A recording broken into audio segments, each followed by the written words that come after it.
उपस्थित असलेले शिरवळ जिल्हा परिषदेचे शिरवळ गटाचे उमेदवार माननीय नितीन बापू भरगुडे, शिरवळकरांचं लाडकं नेतृत्व, ज्यांच्याकडे कर्तृत्व आहे, अशा पंचायत समिती गणाच्या उमेदवार लक्ष्मीताई पानसरे, ज्यांच्या दानशूरतेमुळे खिशातला पैसा घालून वेळ प्रसंगी विकास काम करणारे चंद्रकांतजी यादव यांच्या सुविध पत्नी आणि पळशी गणाच्या उमेदवार सौ अर्चनाताई यादव, शिंदेवाडीचे उपसरपंच मुकेशजी, शिरवळ शहराचे अध्यक्ष राजेंद्र मगर, आमच्या सर्वांचे लाडके नेते आणि ज्यांनी भारतीय जनता पार्टीमध्ये नितीन बापूंना आणण्याकरता यशस्वी प्रयत्न केले असे चंद्रकांतजी यादव साहेब, व्यासपीठावर उपस्थित असलेले शिंदेवाडीचे नेतृत्व निवृत्ती जाधव साहेब, आपल्या सर्वांचे ज्येष्ठ नेते शिवाजी आप्पा जाधव, भारतीय जनता पार्टीच्या महिला आघाडीच्या शिरवळ शहराच्या अध्यक्ष आणि ग्रामपंचायत सदस्य तृप्तीताई देशमुख, ग्रामपंचायत सदस्य सुरेखा काकू हाडके, काळे वहिनी आणि उपस्थित आपण सर्व मतदार बंधू भगिनींनो, आपल्याला बापूंना ऐकायचंय, शिवेंद्रराजे भोसलेंना ऐकायचंय, दोन उमेदवार पंचायत समितीचे काय बोलतायत ते ऐकायचंय, पण ही निवडणूक विकासाची असती. आपल्याला विकास कामासाठी भरभरून त्या तिन्ही उमेदवारांना कमळाच्या चिन्हासमोर बटन दाबून विजयी करायचे, हा संकल्प आपण केलेलाच आहे. पण एक संकल्पाबरोबर भवानी मातेचा आशीर्वाद कसा असतो, आम्ही शिरवळच्या प्रचाराचा नारळ वाढवताना शिरवळचं ग्रामदैवत जागृत देवस्थान श्री अंबिका मातेच्या चरणी नतमस्तक होत असताना अनेकांनी तिथं एक अनुभूती घेतली, एक अनुभव आला. तो अनुभव म्हणजे जिल्हा परिषद गटाचे उमेदवार आदरणीय नितीन बापू भरगुडे पाटील, पंचायत समिती शिरवळ गणाच्या उमेदवार लक्ष्मीताई पानसरे आणि पळशी गणाच्या उमेदवार सौ अर्चनाताई यादव ज्यावेळेस देवीचं दर्शन घेत होते, त्या देवीचं दर्शन घेत असताना एक साक्षात्कार झाला. आणि हा साक्षात्कार काय होता, तिघांच्या मस्तकावर देवीची 3 फुलं पडली. आम्हाला तिथं संकेत मिळाला की 100% ह्या तिघांचा विजय निश्चित आहे. आणि हा आशीर्वाद ज्यावेळेस भवानी माता देती, अंबाबाई देती, त्यावेळेस अंबाबाईच्या मनात सुद्धा काहीतरी ठरलेलं आहे. ते काय ठरलंय तर ज्या पद्धतीने राजाभाऊंनी क्रीडा संकुलाचा उल्लेख केला असेल, पाण्याच्या टाकीचा उल्लेख केला असेल, विकास कामासाठीच आम्ही निवडणूक लढवतोय हे जितकं सत्य तितकं सत्य ज्यांनी शिरवळच्या पाण्याची टाकी 4,85,00,000 घालवली त्यांच्या विरुद्ध सुद्धा लढतोय. विकास कामात अडथळा आणणाऱ्यांच्या विरुद्ध सुद्धा लढतोय. मला आठवतोय प्रफुल्ल पटेल केंद्रीय मंत्री भारत सरकारचे लक्ष्मीताई पानसरे सरपंच असताना ग्रामपंचायतीमध्ये आलते, बरोबर ना. त्यांनी तात्काळ मंजूर केलेली ही 5 कोटीची 4,85,00,000 ऐवजी मी 5 कोटी बोलतो, ही 5 कोटीची पाण्याची टाकी रद्द करण्याचं पाप कुणी केलं असेल त्या विद्यमान सत्ताधाऱ्यांनी केलं. आणि ह्या पापाचं कुठेतरी प्रायश्चित्त त्यांना द्यायची गरज. क्रीडा संकुलाच्या बाबतीत तसाच घोळ, पाण्याच्या टाकीच्या बाबतीत तसाच घोळ. गावठाणातल्या लोकांना शुद्ध पाण्याचं पाणी मिळालं पाहिजे म्हणून भारतीय जनता पार्टी प्रयत्न करत होती, भारतीय जनता पार्टीचे सरपंच प्रयत्न करत होते. पण गावच्या लोकांना शुद्ध पाण्याची व्यवस्था नाही झाली तरी चालेल, पण आम्हाला विकासात खूप आल्याचं राजकारण करायचंय हे पाप ते करतात.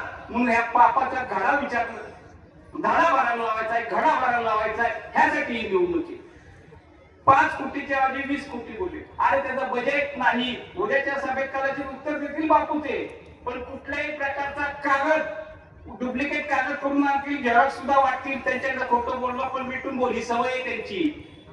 पण कुठल्याही प्रकारचं पाण्याचं टाकीचं काम आता परत पुढे गेलं नाही आणि केंद्राचा निधी वाया गेला, राज्य शासनाचा पण त्यात वाटा होता, तो पण वाया गेला.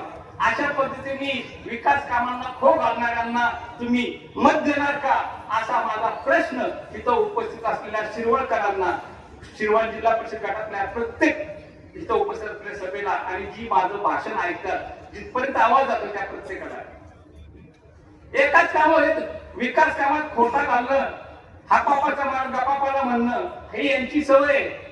जिथं विकास काम असेल तिथं ह्यांनी काहीतरी खो घातलाय. आम्ही केलं तर ते केलं, ह्यांनी केलं दुसऱ्यांनी केलं तर ते केलं नाही अशी सांगण्याची सवय त्यांची जुनी आहे. आणि ही सवय जुनी आहे म्हणूनच त्यांच्यात सुद्धा अनेक ग्रामपंचायत सदस्यांना बापू एखादा माणूस त्यांच्यातला नारळ फोडायला गेला आणि बाकीचे ग्रामपंचायत सदस्यांना ते बोलवत नाहीत का, तर ग्रामपंचायत सदस्यांना त्याचं श्रेय मिळालं नाही पाहिजे. इथपर्यंत खालच्या पातळीवरचं राजकारण केलं जातं का नाही, तर 100% केलं जातं. अशा राजकारणाला कुठेतरी उत्तर दिलं पाहिजे. ज्या आमच्याकडं ज्या पद्धतीने आम्ही कुठल्याही उमेदवाराची कधी बदनामी करत नाही, करणार नाही, आम्ही कुणाच्या चारित्र्यावर शिंतोडे उडवत नाही, पण असा प्रयत्न कुणी आमच्या बाबतीत सुद्धा करू नये. सरळ आमने सामने लढू, प्रामाणिकपणे लढू. तुम्ही लढा, आम्ही लढतो. जनता निर्णय घेणार आहे, जनता भारतीय जनता पार्टीच्या बाजूने निर्णय घेणार आहे, पण विनाकारण चारित्र्य हनन करू नका.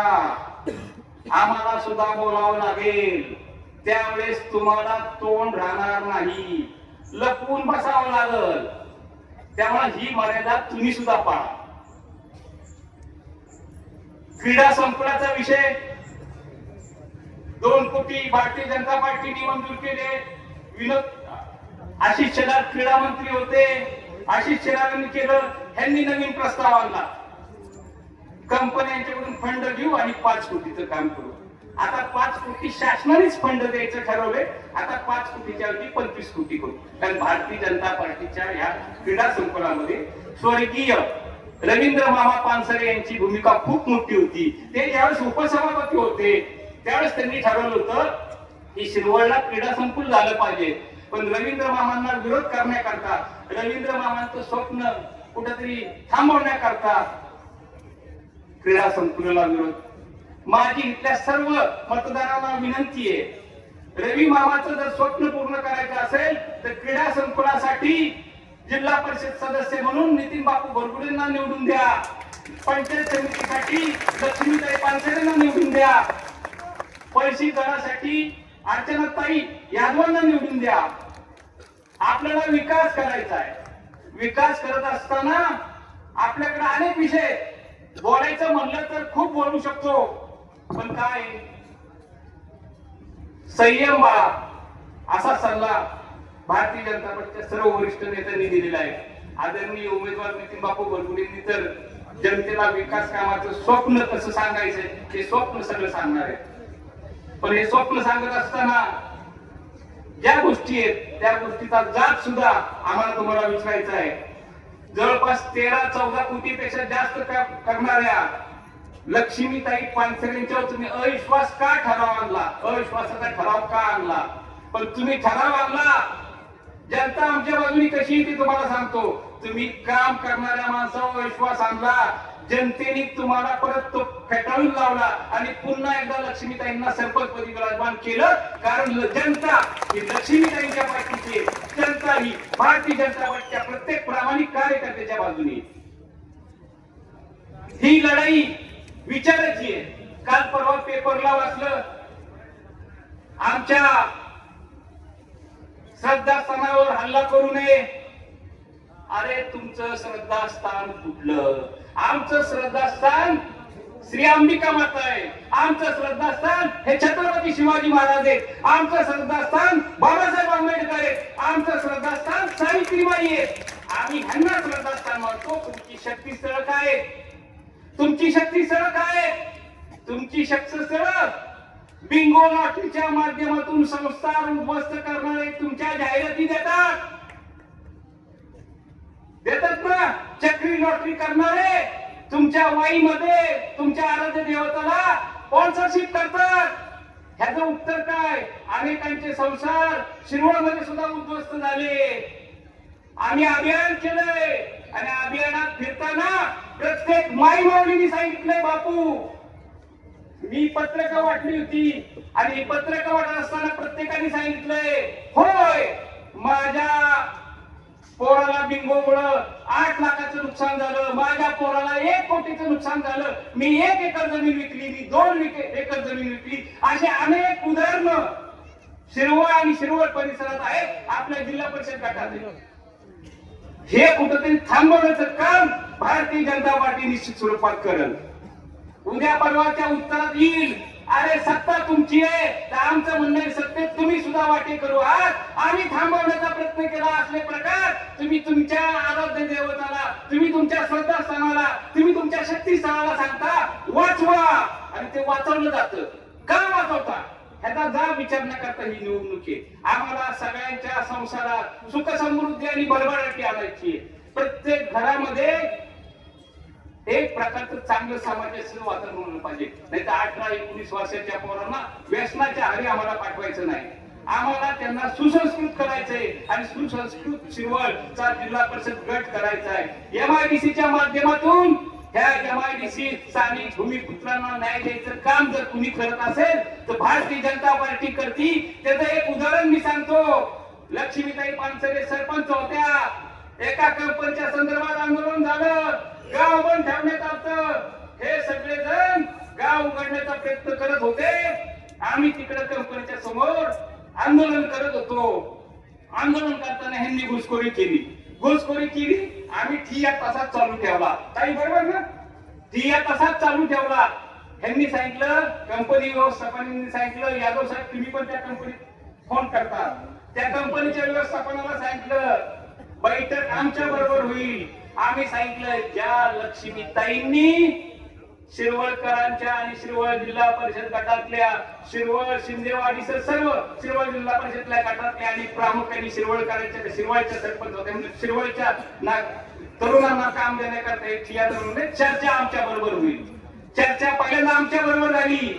आमच्या चर्चेत ठरलं 40 पोरं परमनंट करायची, 70 पोरं कायमस्वरूपी लावायची. बैठक पुन्हा संयुक्तिक ठरली. तो गट वृद्ध भारतीय जनता पार्टीचा गट. भारतीय जनता पार्टी तुम्हाला सगळ्यांना आश्चर्य वाटेल, भारतीय जनता पार्टीच्या सरपंचांनी आणि आम्ही सर्वांनी जी मागणी केली ती 40 कार्यकर्ते 40 तरुणांना कसल्याही परिस्थितीत कायमस्वरूपी नोकरी लावा, 70 तरुणांना कायमस्वरूपी विना ब्रेक नोकरी लावा. असं असताना ह्यांनी मागणी काय केली ह्याचा इतिहास कुठेतरी तुम्ही तपासला पाहिजे. म्हणजे तुम्हाला दानत आणि नियत यातला फरक समजेल. आमची दानत आमची नियत कायम समाजासाठी हा फरक तुम्हाला समजेल. ह्यांनी सांगितली फक्त 20च द्या, बाकीचा आम्हाला कुठेतरी कॉन्ट्रॅक्ट टेक्नॉलॉजी चालू हे कधीतरी थांबलं पाहिजे का नको?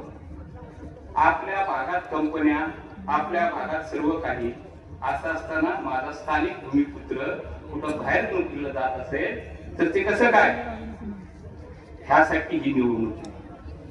भारतीय जनता पार्टीचे शिरस्त नेतृत्व खंबीरपणे ह्या तिघांच्या पाठीशी आहे. मुळातच हे तिन्ही उमेदवार हे स्वतः कर्तृत्वाने आणि दातृत्वाने खूप मोठे आहेत.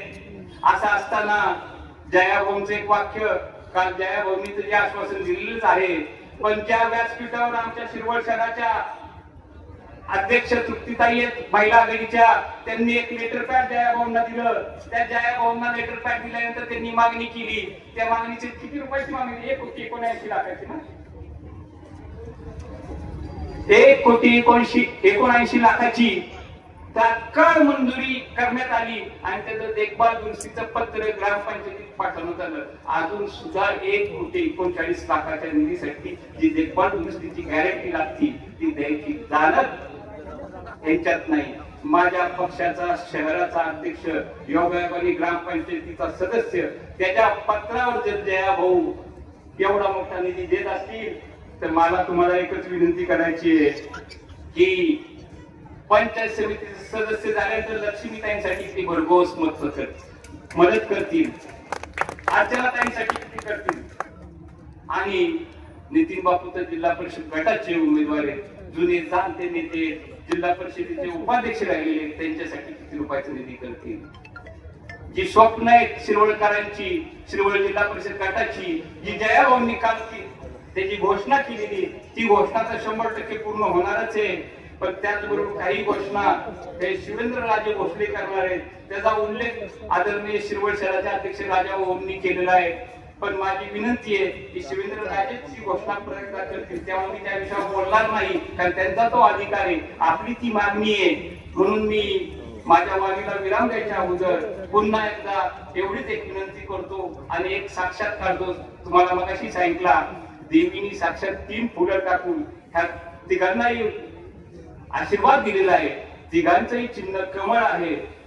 हे म्हणजे युती, विक्ट्री. आणि विक्ट्री म्हणजे काय, तर 2 नंबरचं बटन कमळाचं चिन्ह दाबायचंय आणि भरघोस मतांनी तिन्ही उमेदवारांना निवडून द्यायचंय. कारण का, तर आपल्याला आता संकल्प हा विकासाचा आहे, निर्धार हा तुमच्या आमच्या मनातला प्रत्येकाचा विकास पूर्ण करायचा आहे. आणि माझी शिरवळकरांना एक विनंती आहे, शिरवळकरांनो अत्यंत मन मोकळेपणाने भरभरून तुम्ही आमच्यावर प्रेम केलेले, प्रामुख्याने लक्ष्मीताईंच्यावर प्रेम केलेले. आता माझी विनंती आहे की आपण नितीन बापूंना पण तेवढ्याच भरघोस मतांनी जेवढी मतं लक्ष्मीताईंना देताल तेवढीच मतं नितीन बापूंना सुद्धा द्या. पॅनल टू पॅनल मतदान करा, कमळाच्या चिन्हावर बटन दाबा आणि विकासाची गंगा आणि विकासाच्या गंगाबरोबर कुठल्याही प्रकारची दमबाजी होणार नाही आमच्याकडून. कुठल्याही प्रकारची तू माझ्याशी का बोललास, त्याच्याशी का बोललास, ह्याच्याशी का त्याच्या दरवाजात गेला, असली कुठलीही प्रकारची दमबाजी आमच्याकडून होणार नाही. कारण विनम्रता हा आमचा स्थायी भाव आहे आणि तुमची सेवा करणं हे आमचं कर्म आहे. आमच्या नशिबात तुमची सेवा आहे आणि त्या सेवेला आशीर्वाद द्या. आणि माननीय हे तिन्ही उमेदवार आदरणीय नितीन बापू बरगुडे पाटील, आदरणीय लक्ष्मीताई पानसरे आणि आदरणीय अर्चनाताई यादव यांना भरघोस मतांनी निवडून द्या. फक्त थांबायच्या अगोदर एकच घोषणा करतो, भारतीय जनता पार्टीचा आणि शिंदेवाडीची लोक सुद्धा ह्या सभेला आलेली आहेत. शिंदेवाडीच्या गावासाठी सुद्धा आदरणीय जयकुमार गोरेंनी 10 लाखाचा निधी दिलाय. शिरवळ जिल्हा परिषद गटामध्ये जवळपास 1,20,00,000चा निधी दिलाय. हे सुद्धा सांगा, आमचं काम दिलंय, आता मत मागतोय, एवढंच लक्षात ठेवा. जय हिंद, जय महाराष्ट्र.